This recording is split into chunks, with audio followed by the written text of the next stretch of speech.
Well, to the regular folks in Harlem yesterday, the working people, Donald Trump appeared to be the fighter against the corrupt judicial system.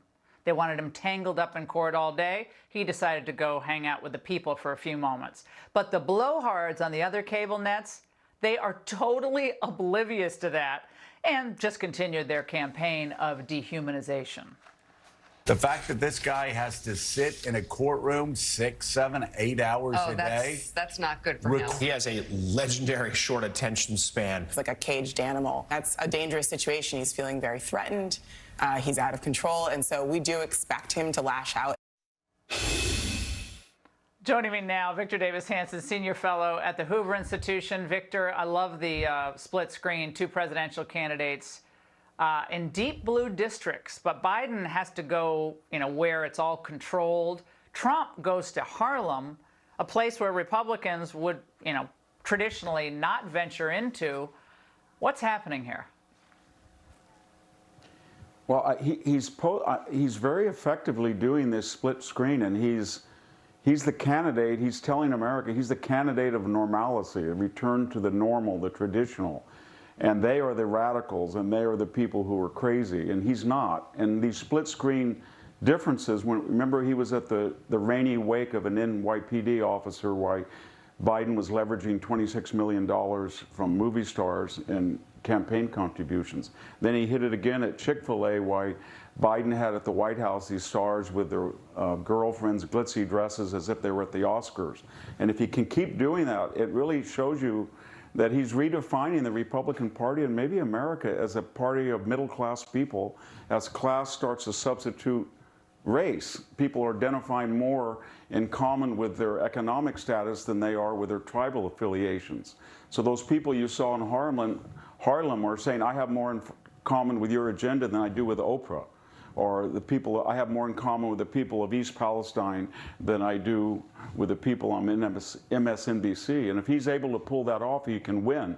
But he's under enormous pressure, as you pointed out, Laura, and they're trying to break him psychologically, physically, financially. But if he can keep his cool and keep appealing to the middle class, he can win.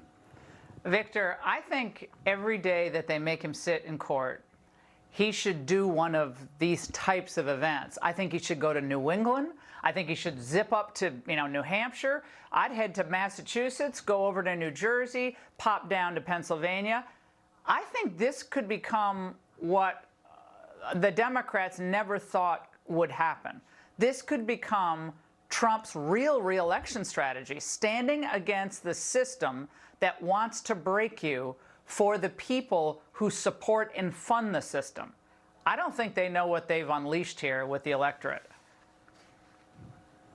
I don't think they understand how angry the middle class is anyway because of what Biden has done to the border and the economy. And if Trump can campaign in the places that you talked about to working class whites, Mexican Americans, Latinos, blacks, and say we're all in this together. What they're doing to me is what Joe Biden did to you.